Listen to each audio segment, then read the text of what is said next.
अनि मूर्ख भएर शिवजीको तपस्या थियो नि भक्ति जे गर्न एकदम रिसै मात्रै आउँछ रिसै मात्रै जे पनि गर्ने फेरि त्यो पिर्ही बग्न सक्ने उसले बग्न सक्ने पियाले त्यत्रो थियो अब त्यत्रो मुन्टै काटेर बलिदिएको शिवजीलाई देखाउँछ टिभीमा होइन त्यत्रो गर्दाखेरि किन मूर्ख आसक्ति हुनुहुन्न नारीहरूमा पर्ने बाधाभरि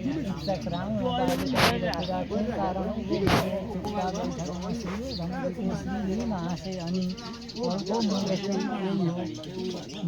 नगर्नु कहिले निन्दा कसैको पनि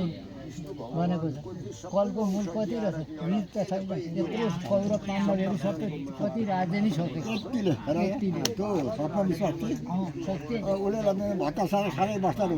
त्यो आसक्ति भयो त्यो पाण्डवहरूलाई दिएको त्यो हस्तिनापुर किन अरू थियो नि अनि दिनु भनेर चाहिँ भीष्म पिता उहाँले भन्दा पनि भयो भरे गएर चाहिँ अर्जुनले बाण हान्दा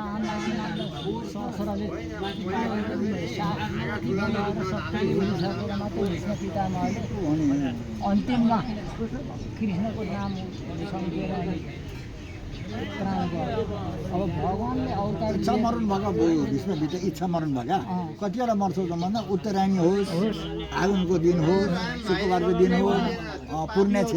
दिन होस् भनेर यस्तामा मर्छु भनेको सबैमा मिलाएको असोजमा मान्न सिकाएको फागुन असोज काटी मङ्सिर पुस माघ फागुन 6 महिना अनि कृष्ण आएर मसा दिन गयो अनि कृष्ण माथि विष्णु भगवान् उनले मनुष्यको टोला भएर आएर सबै नभएकी 5 मैले कहाँबाट जित्नु